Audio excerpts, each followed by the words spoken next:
the head of CalPERS, the president of CalPERS, which is the largest pension fund in the country, looked at me and he said, "You don't understand. It's too late."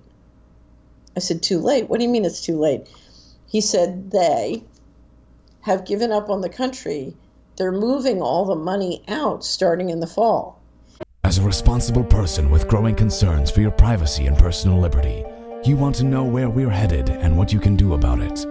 We ask the experts what you need to do to take prudent and responsible action to safeguard your family's wealth and well-being, and what basic first steps will help you to be aware and prepared. ReluctantPreppers.com. Reluctant Preppers provides educational awareness and commentary only. Opinions expressed do not constitute personalized financial advice. Viewers are encouraged to do their own research and seek qualified personal financial consultation before making investment decisions.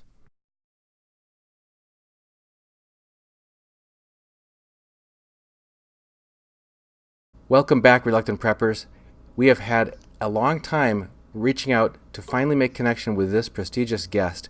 Catherine Austin Fitts comes with a long line of credentials. You've seen her interviewed on the USA Watchdog with Greg Hunter. You've heard Rob Kirby mention her numerous times on our program because she, together with Dr. Mark Skidmore, has investigated the missing $21 trillion, actually discovered the existence of that, and is here to talk to us today. And Catherine, we thank you for joining us here on Reluctant Preppers. Okay, thank you. I just have to correct you. Sure. Because I can't credit it. The first original discovery of the missing money was by my attorney. We were sitting in my office in 1999, and she said, "Oh my God, have you seen this? $59 billion is missing at HUD." I said, "That's impossible. That's bigger than their entire budget." So she had been going through, the Inspector General had given a report saying they refused to produce an audit, and here's why. And they had $59 billion of undocumentable adjustments that year, and I think $17 billion in the opening accounts at the beginning of the year. And so we started to dive in and bring attention to it. But I can't take credit. It was my attorney. Well, we want to let everybody know that one of the reasons that you would have had exposure to that is because part of your long line of experience includes Assistant Secretary of Housing and Federal Housing Commissioner at the United States Department of Housing and Urban Development under the first Bush administration, and also experience on Wall Street investment banks at high-ranking managing director and member of board of directors, Dillon Read and Company. And so you've been around both Wall Street and government in positions of high responsibility, and that really gave you insight and access to some of these insights that ordinary people aren't going to have. So we'd like you to kick us off by telling us, what is this missing $21 trillion and how did it ever get created in the first place? So the federal government under the Constitution is required to only spend what they have approved congressionally in their appropriations. So the framework for financial management in the federal government comes to us from the Constitution. And then they are required by the Constitution to provide disclosure to the citizens. So the idea is you pay your taxes every year to the government, and the government is obligated to give you an accounting of how they spent your money. So there's also many, many financial management laws. And if you go to the website that we've created for this called missingmoney.solari.com, you can find all it there. But if you look at the financial management laws, they break down the detail of exactly how those reports are supposed to work and what's supposed to happen. And a process began. I was part of a group of people who came into government to try and clean up from the scandals, the Iran-Contra and S&L crisis scandals.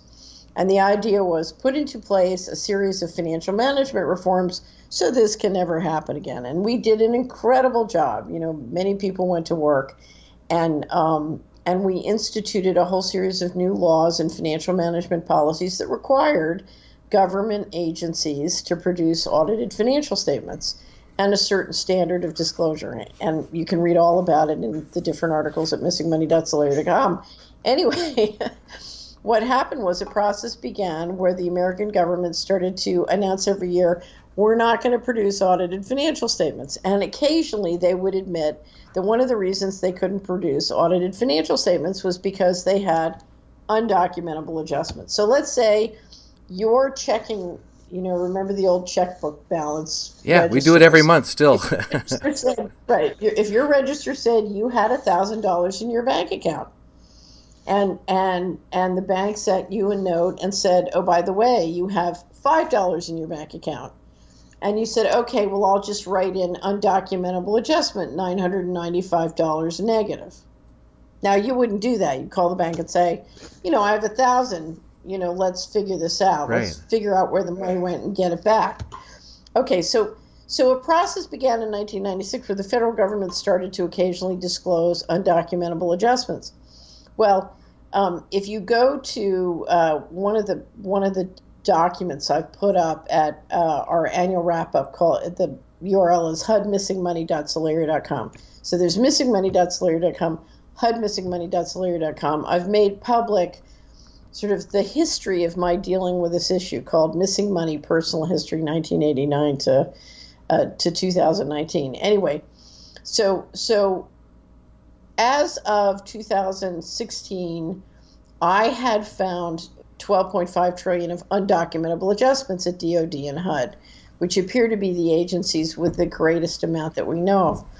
So, and clearly DOD has the biggest budget of all the different agencies. Now, one of the things I know, I never worked at DOD, although I was asked to work at DOD, but I worked at HUD. And I know all the different resources and reforms I instituted when I was there to make sure they could produce impeccable and perfect financial statements. And what I have to tell you, having gone through many of their financial statements since that time, is everything they say about why they can't produce audited financial statements or why they have undocumentable adjustments is a complete fraud. Okay? It's just a total lie. They're lying. So there's no reason or excuse for them to have anything less than impeccable financial statements. Certainly all the corporate contractors and banks who are running their financial statements and information systems are perfectly capable of producing SEC quality financial statements every year. So Yeah. Believe me, they have the resources. There's no excuse. Anyway, so I started to do radio shows because in fiscal 2015, which was then reported in 2016, the Department of Defense announced 6.5 trillion of undocumentable adjustments in that year alone, and HUD had almost 300 billion, which for HUD's budget is unprecedented. So I started to talk about it on the radio, and Dr. Mark Skidmore, who was a professor at Michigan State University, heard me and said, oh, she must be wrong. 6.5 trillion is many, many multiples of DOD and the Army's budget. The 6.5 trillion was at the Army. So, and let me just say, an undocumentable adjustment can be a revenue or an expense. Okay. So 21 trillion is missing, but we may be laundering, so if we're selling oil in Iraq, if we're seizing countries and selling their natural resources and laundering the money back in, so that could be 21 trillion, could be 10.5 trillion of revenues and 10.5 trillion of expenditures, through the books. So Dr. Skidmore heard me and said, look, it's impossible that it's 6.5 trillion. She must be making a mistake. It's billion. So he dived in and looked at the financial statements and discovered, voila, I was right. It was 6.5 trillion. He called me. Next thing you know, we decided he agreed to get a group of students and do a complete comprehensive survey of all of the financial documents at DOD and HUD from fiscal 1998, when this started, to 2015. Now, I had the number up to 12.5 trillion. He and his students got the number up to 21 trillion. And he kept calling me and saying, you're not going to believe me. You're not going to believe this. We found another trillion. We found another trillion. And finally, we hit 21 trillion, which at the time was the same number as the official outstanding debt of the United States. That's right. That's always been on my mind. I was going to ask you about that. Do you see any reason for any correlation? Is it just the fluke of the strangest things in nature? Here's what I think. I think that there's something about that resonates, and the reason is, if you look at, I think what's been happening is they've been issuing Treasury securities, and then the money's disappearing out the back door, the assets or the technology is disappearing out the back door, and so the game continues. And so there is a relationship between the money missing out the back door and how much they've been borrowing. And I think that's why somehow it resonates with people. Mm-hmm. Anyway, but, in theory that I know of, there's no perfect correlation between the two. Right. But it is suggestive. What additional actions then did you take? You talked about this on air. You collaborated with, with an academic partner. Skidmore and I began talking about this on air. The first thing that happened, I think the next week or the week after, was there was a fire at the New York Fed. It's amazing. No, it's amazing how many of these databases have fires or blow up. It's quite. I mean, when 9/11, when the World Trade Center came down, and remember the whatever it was that flew into the Pentagon just happened to hit the Office of Naval Intelligence offices that happened to be doing an investigation in the so-called missing money. At that point, it was only 3.3 trillion. Remember, the day before 9/11. Donald Rumsfeld stood up and said there's 2.3 trillion missing in the last year in the DoD financials. 2.3 trillion. Right, that was on CBS News, I think. Yep. If you go to Soleri.com, on the homepage, we have a slider of 3 videos. One is called Congressional Collection, and it has all the different, it has excerpts from different press conferences and different congressional testimony that show you examples of all this money that's missing. So it's quite extraordinary. Between the missing money and the bailouts, we're talking about essentially $50 trillion that's gone missing from the federal government. That sum is just unthinkable to ordinary people. I mean, even our national debt has always been beyond grasping, I think, for most people. But what you in addition to bringing this publicly, go ahead. Here's one reason. I think one reason people are skeptical that this is real is because it's such a large number. But I assure you, if you look at with globalization, it's very interesting. In 1997, I had an investment bank in Washington, and I had a board, I had a subsidiary that was doing research on working with the board of pension fund advisors on how we could re-engineer the American economy and do it in a way so that the pension funds could improve their performance coming into the boomers' retirement. Right. We're very concerned that there wouldn't be sufficient retirement money for the boomers. So I made a presentation in the spring of 1997. We were out at Safeguard Scientifics, where one of the board members was part of a money management group. And I made a presentation, and I had believed, based on the prototyping we had done on how to turn around low-income communities and get government money out of communities, that there was absolutely a way to do it. So basically my theory was, okay, we create enormous prosperity and really help everybody rise into the middle class. And that's going to create so much wealth that the pension funds can, one, government will save a huge amount of money, but then the pension funds can make their targets. Anyway, the head of CalPERS, the president of CalPERS, which is the largest pension fund in the country, looked at me and he said, "You don't understand, it's too late." I said, "Too late? What do you mean it's too late?" He said, "They have given up on the country. They're moving all the money out starting in the fall." Now, I thought he meant that the pension funds had been ordered to reallocate higher portions of their equity portfolios to the emerging markets, or their bond and equity portfolios. Wrong.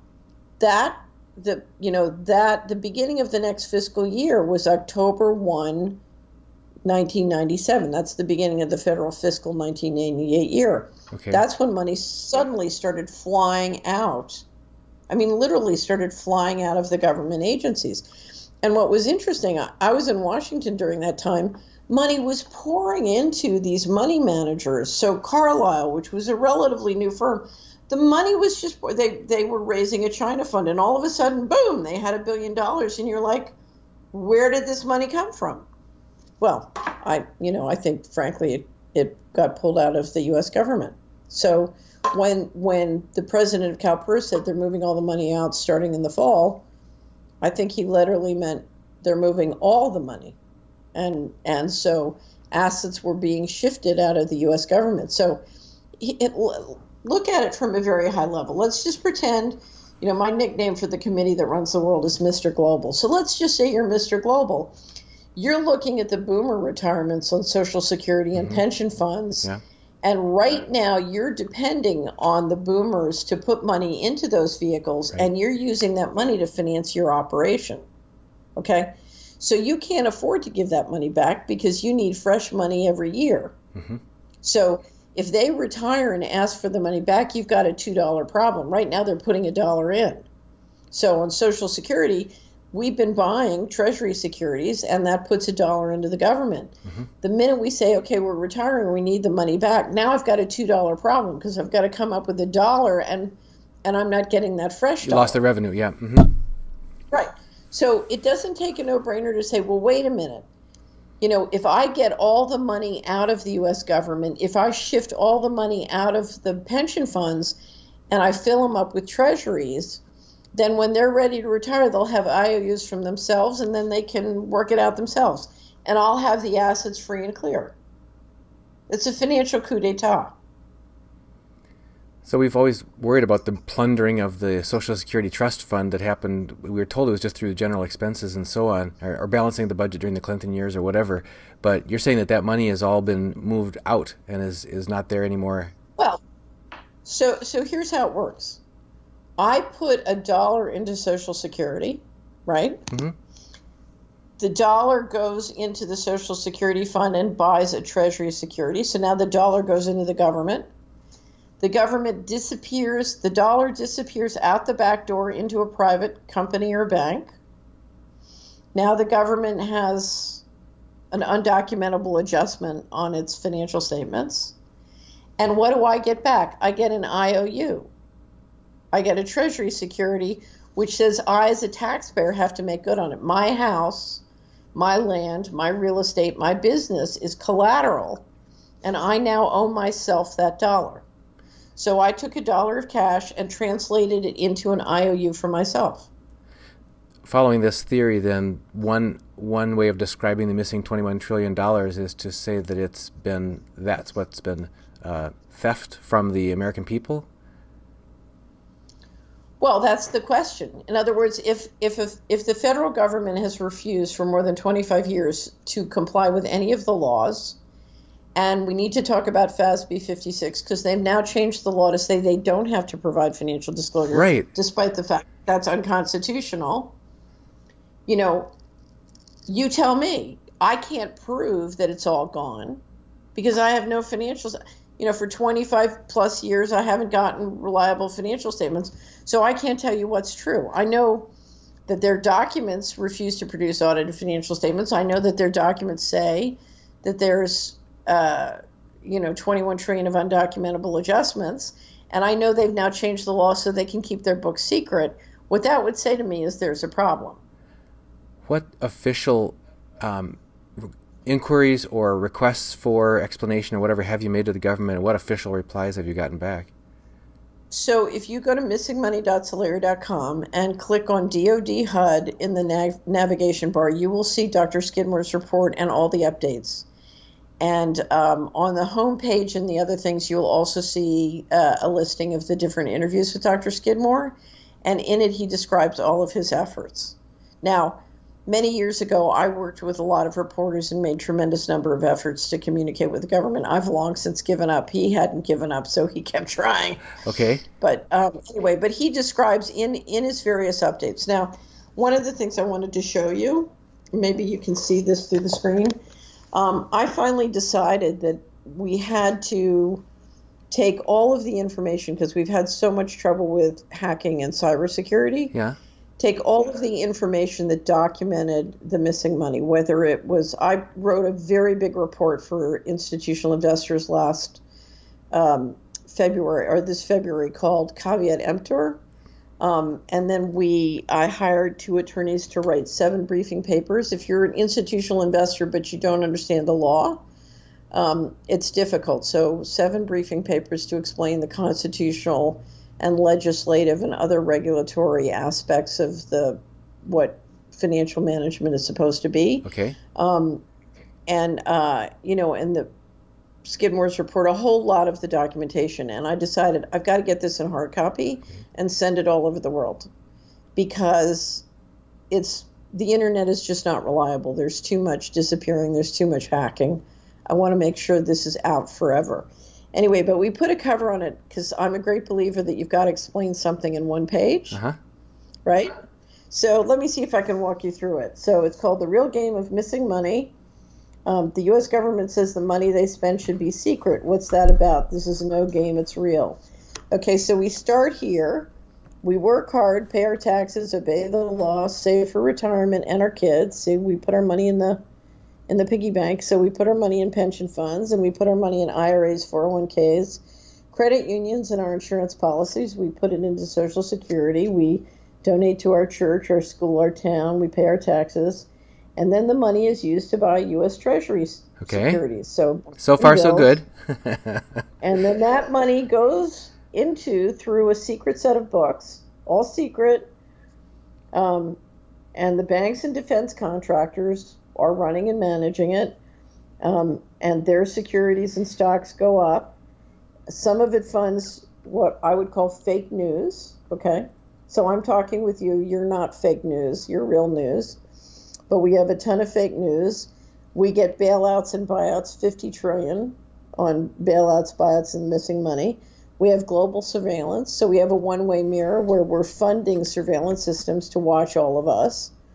We have an industrial prison industry. We get secret space programs and I would say hundreds of billions of dollars of underground facilities. And the result is, what do we get? We get an IOU, and we're sitting here at the dead end. Yeah, in the game the old board game of life, you end up in the poorhouse at the end. Yeah, if you don't. Right. Yeah. So we put in an asset. Well, how much is 21 trillion? It's $65,000 for every man, woman, and child in the country. So imagine, and we add the bailouts, and you're talking about 150,000 per person. So just imagine what you could do in terms of paying off your debt, sending a child to college, if you had that 150,000. Yeah, we've got 5 kids, so that would make over $1 million for our family's share of that. Right. And so one of the reasons we have student loans in this country is, while that money was disappearing, these kids were, instead of their parents being able to pay for their college, were taking on student loans. So again, you put an asset in, and what do you get? You get an IOU that you're liable for. You've turned an asset into a liability by going through the real game of missing money. So you weren't getting responses from the official government inquiries, but you're still working on getting this word out to the people. It seems like there's a couple of big dominoes that need to fall here. One would be, what does this do to the credit rating of the United States? And then what does it do to the public confidence once enough people grasp what's going on? Why wouldn't there just be a financial revolt? But let's start one of those at a time. Well, financial rating first. So here's what I'm hoping. I'm hoping enough trustees and pension funds and enough people in the financial system, major stakeholders, enough institutional investors, particularly the pension fund leaders, because in my experience, not currently, but when I was still an investment banker, if you look at the quality people who are leading pension funds and pension funds, very high quality people. Okay. If you get enough people at the pension funds and enough people in state and local government understanding both, because part of this, I'll just show you, our section on the law. Okay, so our section on the law in Volume 1 starts in 76. You go through all these briefing papers, goes through the black budget, through classification, national security, all these things. It goes to, it's about 100 pages long. Okay. If they understand the law and also what's happening, yes, then that will give them a portion of the leverage they need to start to change things. Because this can't, to a certain extent, you have to come up through the machinery and start to turn it. And it's going to take thousands of incremental steps. And so you want the people involved in that machinery and the nuts and bolts of that machinery to start to understand and to start to turn.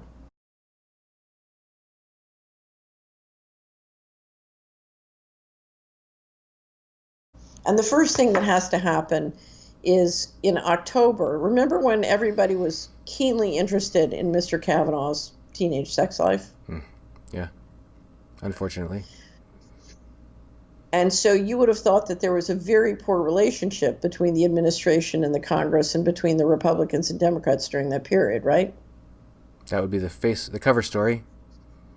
Okay, that's the cover story. That week, the Trump administration and bipartisan leadership in both House and Senate instituted FASB 56. Now, there's a full document on FASB 56 here. Let me explain what it is. FASB 56 gives a small secret group of people the power, by a small secret process that we can't know, to take any portion of all the government agencies and approximately 150 additional related entities in the federal government and take whatever they want and put it in secret books. What that means is when you're looking at the financial statements for a federal government agency or the U.S. government, it's totally meaningless. Okay? Now, in combination with the classification laws and the national security laws that allow the national security director to waive SEC requirements for government contractors and banks who do business with the government, in combination with FASB 56, you just took the majority of the U.S. securities market completely dark. If you invest in a U.S. stock or bond, most U.S. stocks or bonds, I'll give you an example. In the back of this book, we have a list. Here you go. Here are the top 100 government contractors. Okay. Big part of the U.S. stock market. Right. Here are the primary dealers of U.S. government securities, and here are the big broker-dealers and managers. Okay. Big part of the U.S. stock market, or big players in the U.S. stock market. You have no idea what their financial statements mean. None. There's no way to know. You don't know. When you pick up if I pick up the government's budget, now it gets worse, okay? Okay. So why would a government pass something like FASB 56? You're basically talking about a change of the governance system through an obscure accounting policy, okay? You've taken the U.S. government from being a republic to something else, run by a secret group of people, by a secret process that you're not allowed to know what it is. I mean, you've gone from being a constitutional republic to a star chamber. Okay? So, I mean, at least in a fascist government, you know who's running it, right? Yes. Here, this is fascism or something else I mean, it really is a star chamber. Okay, and so this is an obscure government policy. And I think they believe that no one would notice, and we could just all going along pretending that Oz was fine. Mm-hmm. But it's not. Okay, so the first thing that has to happen is if you get enough pension fund leaders, enough federal, state and local officials together, the first thing we need to do is tear up FASB 56. We can't function as a government if everything is secret. And if, the financials are meaningless. It's a one-way mirror. The NSA is listening and recording every word you and I say on the phone, or every word I say on the internet. Right. Bill Binney has proven beyond a shadow of a doubt they didn't need to do that. I think the reason they needed to do it was their corporate contractors wanted all that data because they wanted to sell porn, and they wanted to sell consumer goods, and they wanted to sell a variety of different services. They wanted to get your kid addicted to video games. So having a 24/7 complete surveillance on 325 million people in America, and God knows what globally, would be very lucrative, right? So it's a one-way mirror, and what they're saying is, we're not going to provide you with any disclosure about what we did with the money we got from you, but we have a right to invade your home, to invade your phone, to invade your computer, and do complete 24/7 surveillance on you. And not only that, the companies who are doing that 24/7 surveillance of you are being paid with your tax dollars. So we're financing our own destruction. And FASB 56 makes it all completely possible. Now, I was just going to ask. Last thing. Go ahead. If I had stolen $21 trillion, whether I'm laundering it through from Afghanistan and Iraq, or I'm just stealing it from my Treasury security operation, What I would want is I would want to do FASB 56 so I could proceed to basically take the assets that I hadn't been able to move out. So FASB 56, I believe, makes it much easier to launder out the land and real estate. It also makes it much easier to hire mercenary armies to do a whole series of operations globally, or pay foreign armies or foreign intelligence agencies to do all sorts of things which will make big money for corporate companies. So if you want to keep the U.S. stock market pumped, what you need is secret money for secret armies, and that's what FASB 56 does. Now, if I'm going to move all the last assets out, I'm going to want to do that under the veil of secrecy. Now, I would like to point out that the Secretary of Treasury was just sued, allegations being he and a group of investors got together and stripped out all the valuable real estate out of Sears before Sears went bankrupt. Question is, did they put him in to do the same thing to the U.S.? Wow.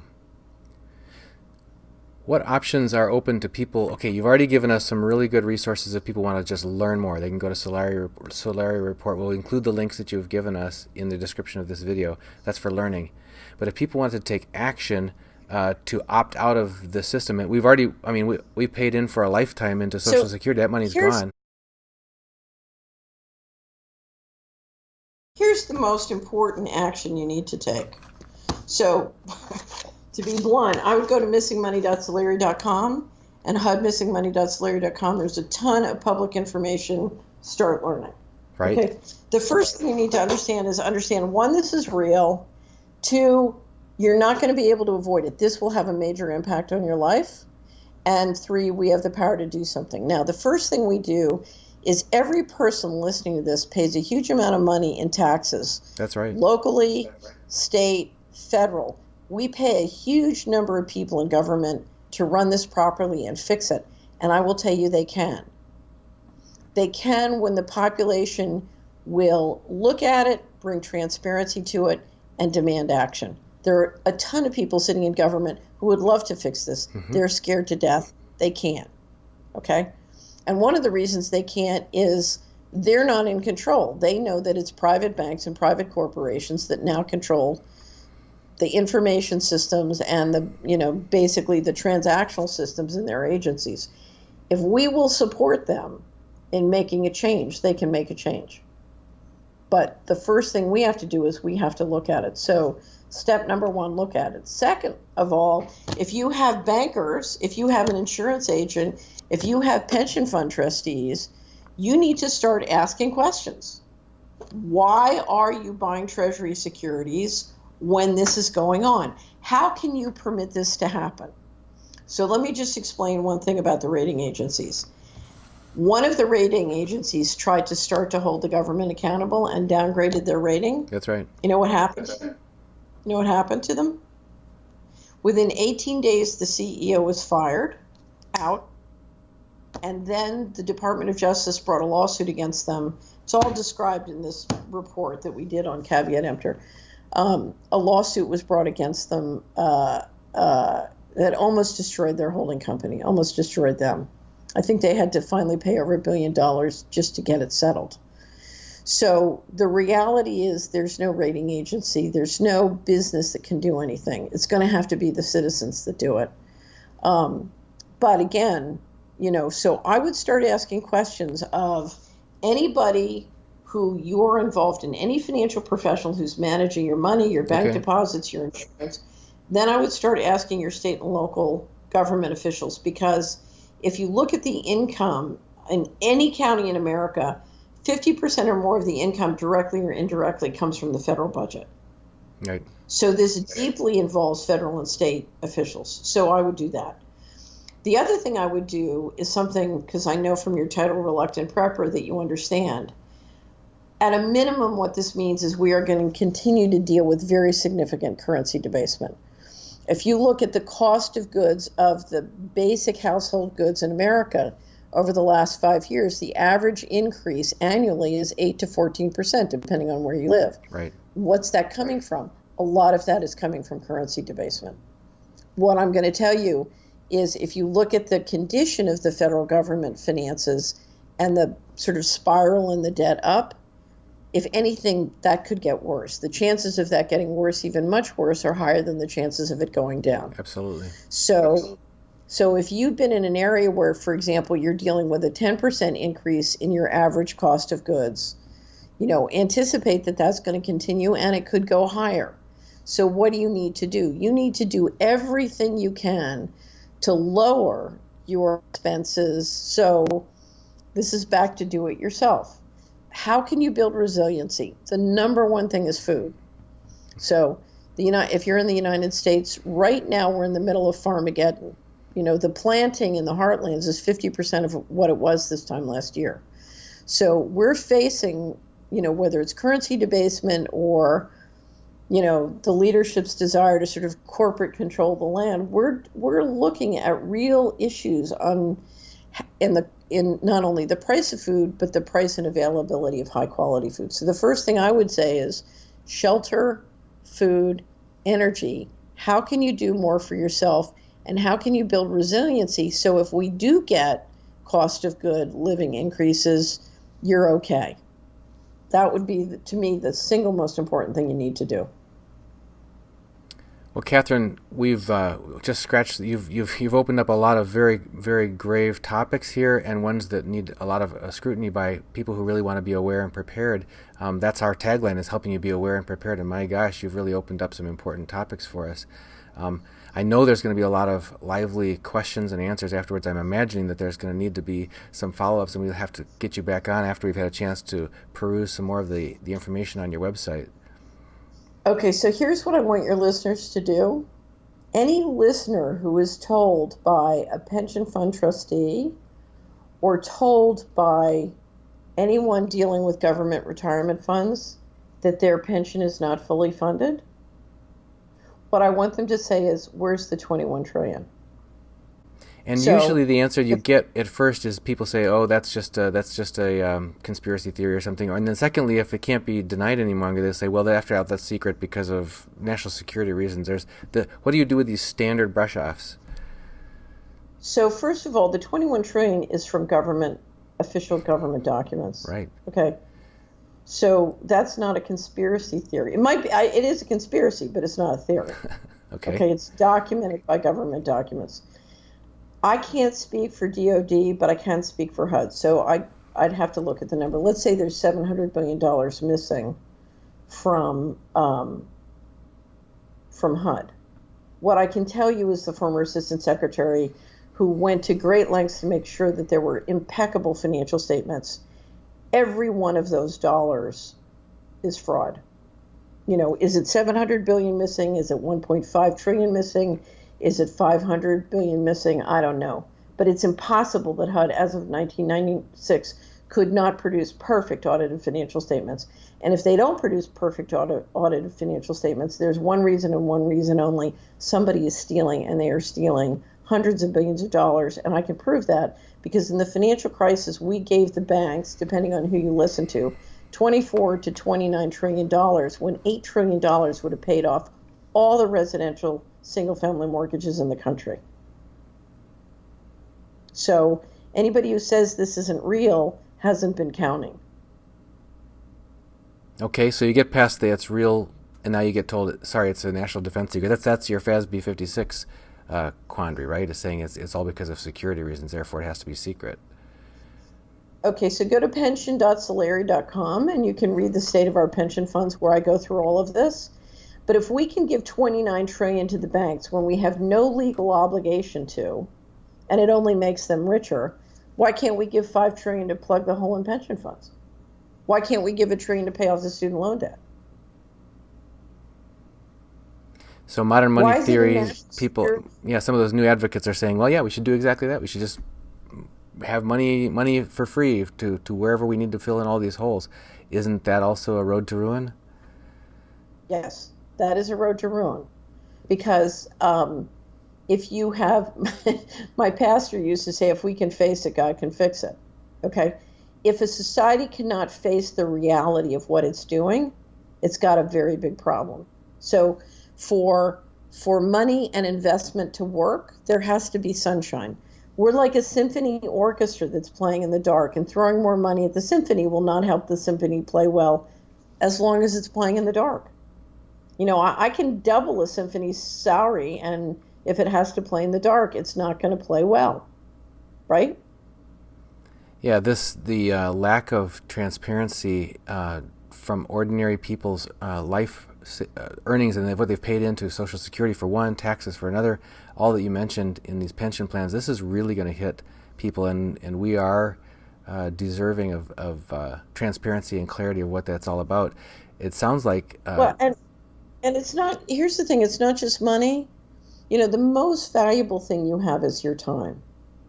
And all of the lies of the one-way mirror and all these, these kinds of financial shenanigans and the financial fraud, it wastes people's time. If you look at, I have a wonderful article in the 2016 campaign called The Productivity Backlash. Trump wasn't elected by racism. That's just a canard. Trump wasn't elected by people wanting to go retro.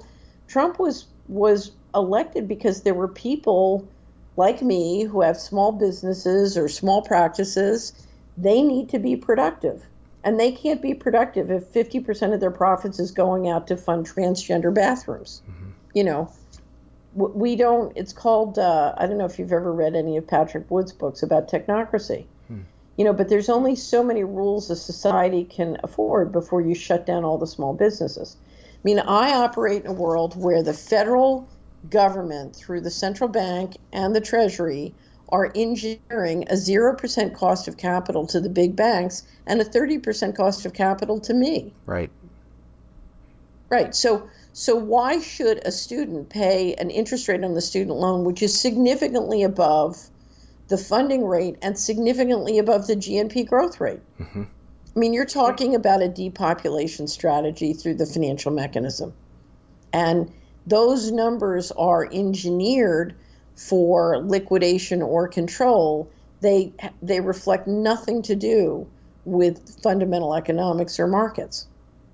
They have to do with a group of insiders getting together, getting a hold of the central bank, getting a hold of the Treasury, and engineering the economy to benefit insiders vis-a-vis outsiders in a way that shrinks the pie. The problem is not that the inequality is getting greater. The problem is they're shrinking the pie relative to what it could be and destroying the environment. I will tell you, that's the funny thing about all these stupid things like the New Green Deal. Fiat currency has created more environmental damage than all the oil companies and all the mining companies ever dreamed of doing. Anyway, I'll stop ranting. Well, we're going to have you back on some of those later topics because you've opened up some new chapters there that we're going to have to follow up on. We've been speaking with Catherine Austin Fitts. She's held leadership positions in both Wall Street and government. She's been one of the main whistleblowers of the missing $21 trillion that's been secretly squirreled away and off books by both the Department of Defense and Housing and Urban Development. Catherine, thank you so much for joining us here on Reluctant Preppers. Thank you. You have a great day.